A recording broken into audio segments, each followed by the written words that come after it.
Howdy everybody, Rob here. I'm back with this 95 Safari van, all-wheel drive.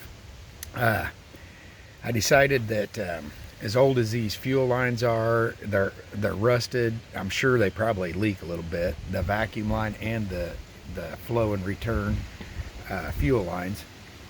So I've watched some videos. The easiest way to do it usually is to cut a hole in the floor right above the fuel pump that's in the top of the gas tank. Instead of dropping the gas tank, a lot of people cut a trap door in the top.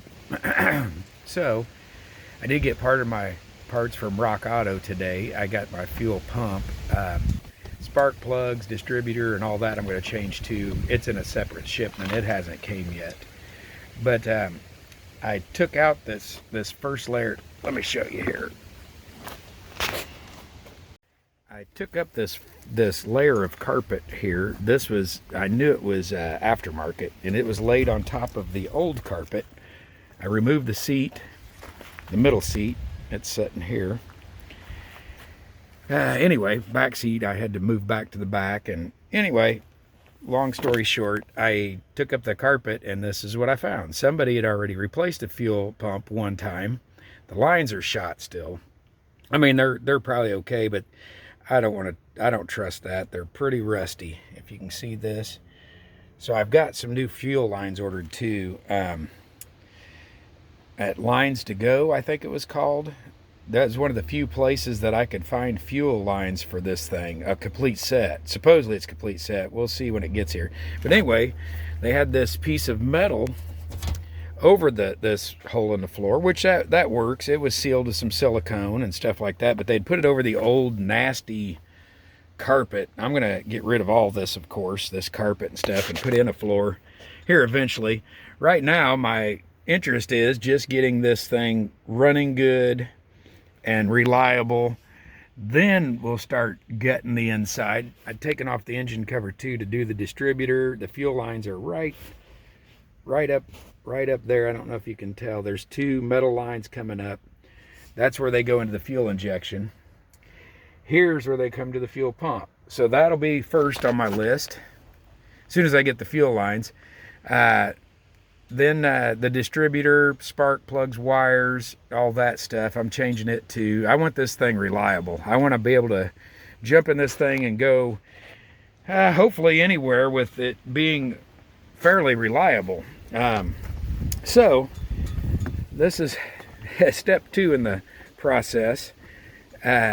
Like I say, I eventually, all this old carpet, all this stuff, the trim packet, the headliner's got some rips in it here and there. All this eventually I want to gut, put in a new floor, insulate the walls better, put on some different wall coverings and different headliner cover, and I haven't decided what to use up there yet. I've seen a lot of different videos and different ideas. There's a lot of good ones. I just need to figure out what I want to do for sure. And I did, if you can see that hole there, that's where the rear heater core was. Well, when I got this on the way home, it sprung a leak on an old rusty coolant line that was underneath. Let's see here. I think I got part of it right here. Right here. About right here where my thumb's at, on one of the lines going to the heater core, the back heater core, sprung a leak on my way home. So I stopped to get fuel in this thing and noticed coolant running out right below. The gas fills right next to it, that little hump there. Right when I was filling it up, I seen all the coolant leaking out. Or, well, not all of it, but it was spraying pretty decent. So I put enough coolant in it to get it home, and I'm going to.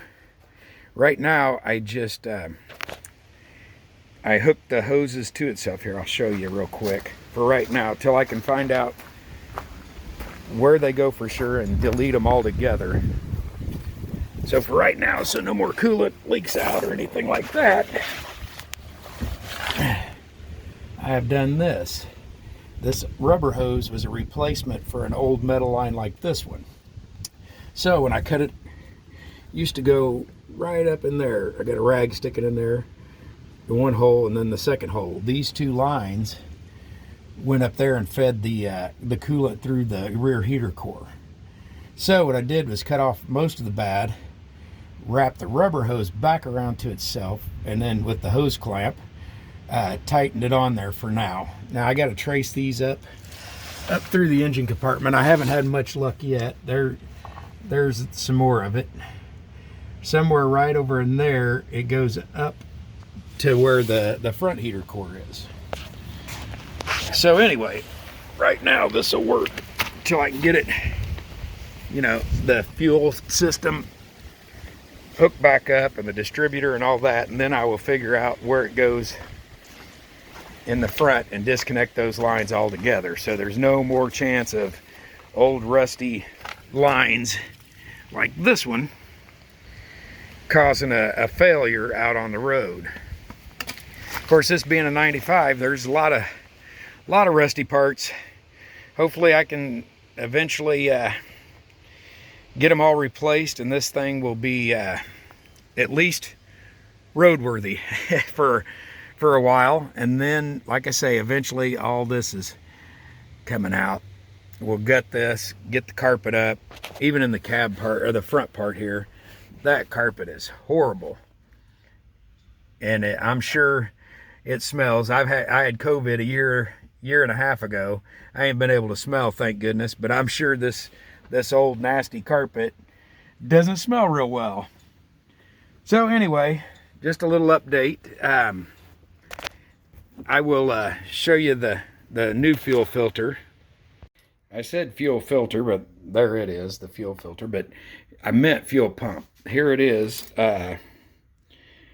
Looks pretty much just like the other one. Hopefully it won't be too bad to put in there once I get the fuel. I'd like to have the fuel lines also.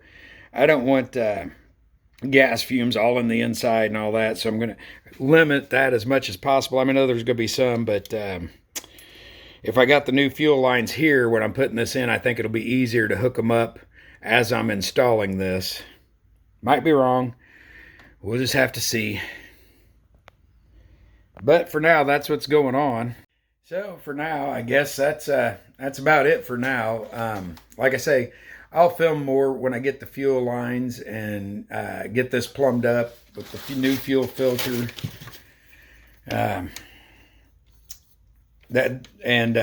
Fuel lines, fuel filter, fuel pump, and then we'll see what happens with that. And like I say, by then, hopefully, the new distributor, spark plug wires, spark plugs,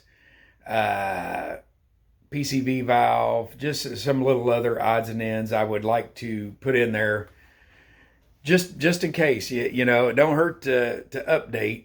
I'd rather update now than on the road somewhere. You know, that usually is a pain and it gets costly that way. So for now, that'll be it.